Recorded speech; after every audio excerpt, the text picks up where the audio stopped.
It's only a game.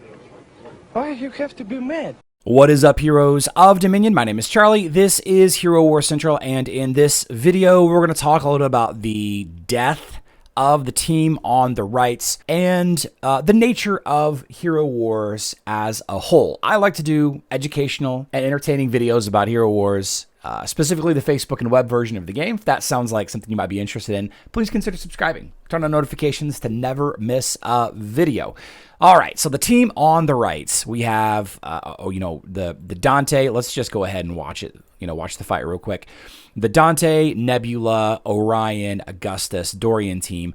It is a very popular team right now. It's extremely effective on offense, and that's not going to change at all. It's going to always be effective on offense.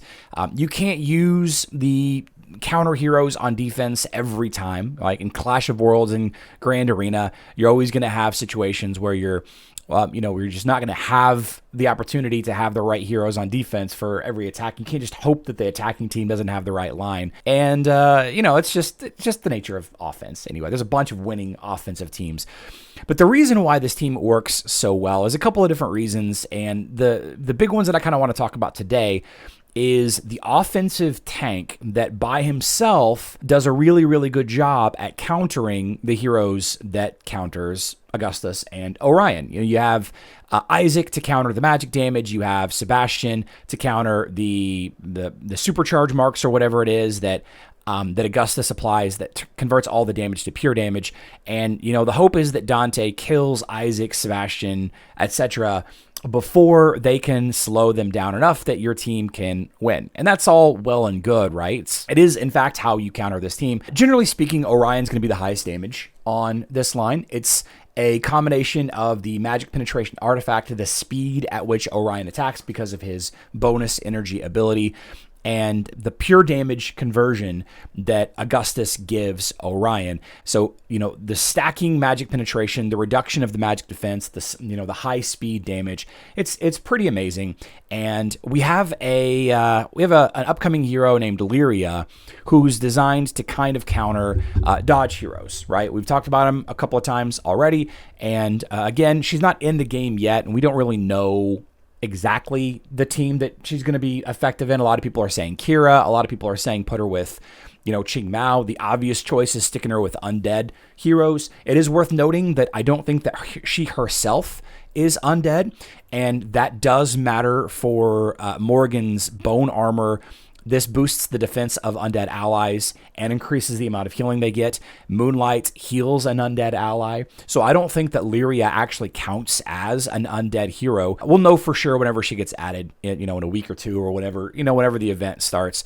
So she does do well with undead. She does do well with any physical attacker, and all that's well and good. But you have the Shackles of Doom ability down here. This is the violet passive, exudes an aura that decreases the dodge stat of all enemies within the area of effect. All affected enemies receive additional physical damage from physical attacks. So bonus damage from Isaac, bonus damage from Liria, bonus damage from any of your, basic auto attacks. So you dodge less, you take more physical damage, and the size of the aura will scale with the number of undead heroes that you have on Liria's team. A lot of people are saying that Aurora and Dante, Qing Mao will be affected, but Heidi will not be affected because Heidi's further back in the line. It really just depends on the size of the aura and all of that. But nuances, team discussion, all of that is, it's beside the point. It doesn't really matter. When Isaac was added to Hero Wars, there was a very, very strong team that everybody used everywhere. Isaac, wherever my Isaac is. Here we go. A lot of people ask me about my Isaac. My Isaac isn't maxed. Whatever. Isaac was added, and there was a very popular team called the Twins. Lars and Krista is still a very strong team on offense, but because Isaac was added to the game, they were kind of an auto loss on defense. The Twins were kind of an auto loss on defense because everybody was leveling up the new hero, and that kind of nullified their effectiveness on defense. You don't always use Isaac on defense, so the Twins are still good if the opponent isn't using Isaac on defense. Does that make sense? And what I think we're going to run into is a similar situation with Liria and the Gus Orion Dante line. It'll still be good on offense, but it won't be that good on defense because, popular new hero, everybody's going to be leveling her up.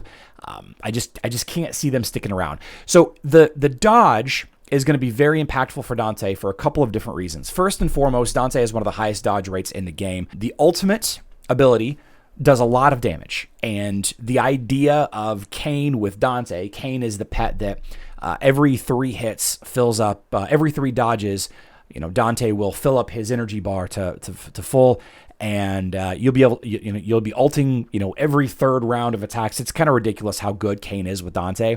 So you have the ultimate, you have the dodge artifact that you give to your team. So again, you have that offensive kind of tank hero that's supporting Gus and Orion's damage output, keeps them alive, gives them an extra line of defense and giving them their own dodge, even though it's not that high. But the stacking artifact is pretty effective. The more you get, I know that mine isn't maxed here, but you get a lot of dodge, and a lot of fast ults means more artifact weapons. But you also have retribution here. When dodging an enemy attack, you throw a spectral spear. So bonus damage when you dodge, right? You ult a lot and bonus damage every time you dodge, right? And then you have this Shackles of Weakness, which lowers the enemy's main stat whenever a spear hits them, which dodge is factored by the hero's main stat. So if you're Heidi or you're Astaroth or whoever is defending against Dante or going up against Dante, they have a lower and lower and lower and lower main stat.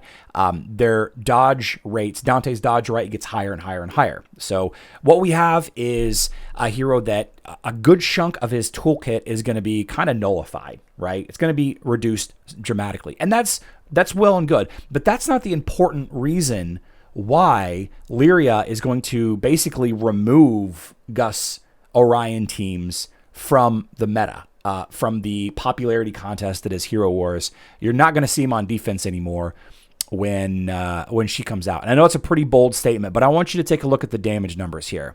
So we have Orion and Augustus at the top. Okay. Generally speaking, these are usually the 2 at the top. Orion is usually the number 1. Occasionally Dante ends up on top. That is true, but these 3 are your big-time damage dealers.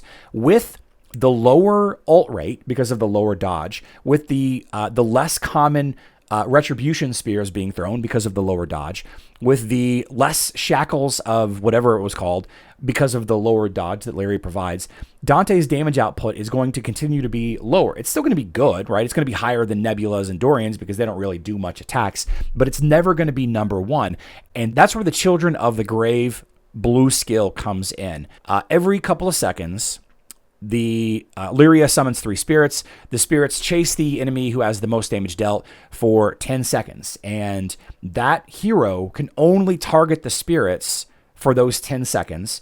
And none of the allies on the enemy team can target the spirits. So basically what's happening is the enemy with the most damage in the last 10 seconds can't attack your team for 10 seconds.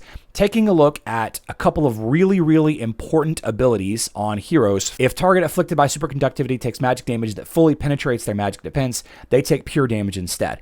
That's something, right? It gets to the point where the magic penetration just isn't high enough because Orion isn't consistently pushing the ult out. Without Orion's magic penetration artifact, Augustus is kind of a bad hero. And I've said it a couple of times, and a lot of people are shocked when I say this, but Krista in the Lars and Krista combo, Krista is a really, really bad hero without magic penetration artifact. Helios actually suffered from the same problem for a very long time. You have the ODH, Orion, Dorian, Helios combo was very popular because Orion gave Helios magic penetration. Helios is a high-end magic damage dealer, but lacked a lot of magic penetration. Yes, Augustus has the superconductivity ability that causes, or maybe it's the grounded ability, whatever the ability is that causes the enemies to have lower and lower and lower magic defense. All of that is well and good, but without a magic penetration artifact and a stacking one, because Orion attacks so fast, he's got this full charge ability, gains additional energy with each attack.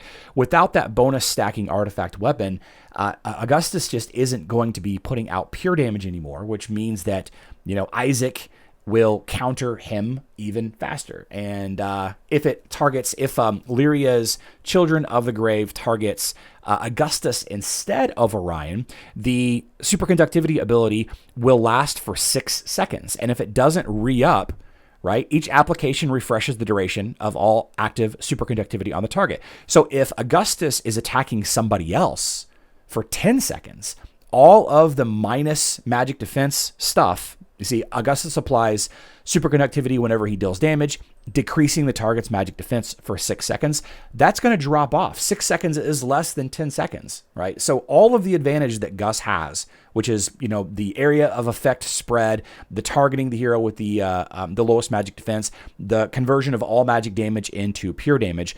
If Orion is taken out of the fight or Augustus is taken out of the fight for 10 seconds, all of that disappears. So you got to hope you're killing the other team fast enough before this ability kicks in. And I just don't see that happening. I just don't see that happening. Basically, every single new hero, with the exception of your general purpose attacking heroes, like Ninja Turtles, like Folio, like Augustus himself, those heroes aren't designed to be a counter hero. They're designed to just be good in a team that exists already, making an already existing team good. There are some pretty significant counter heroes going all the way back to Zhu's dominance, wherever my Zhu is. Zhu was a very, very strong damage dealer until Martha was added to the game, wherever my Martha is. Yeah, Martha, high defenses, just natively, and the armor artifact weapon. Do you guys see Zhu really everywhere right now? No, you don't. Kark was a problem until Anvari was added.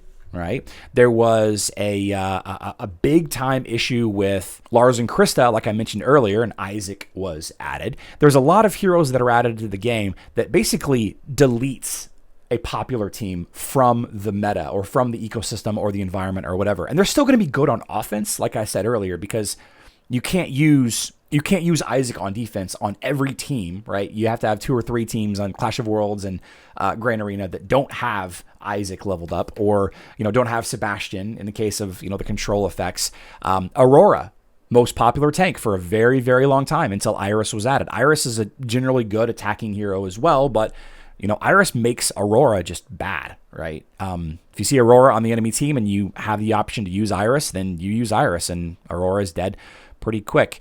Yeah, so let me know in the comment section down below. Have you been investing into nothing but Dante, Orion, and Augustus? Are you worried about this? There will be a way to still beat Liria with Dante, Augustus, Orion.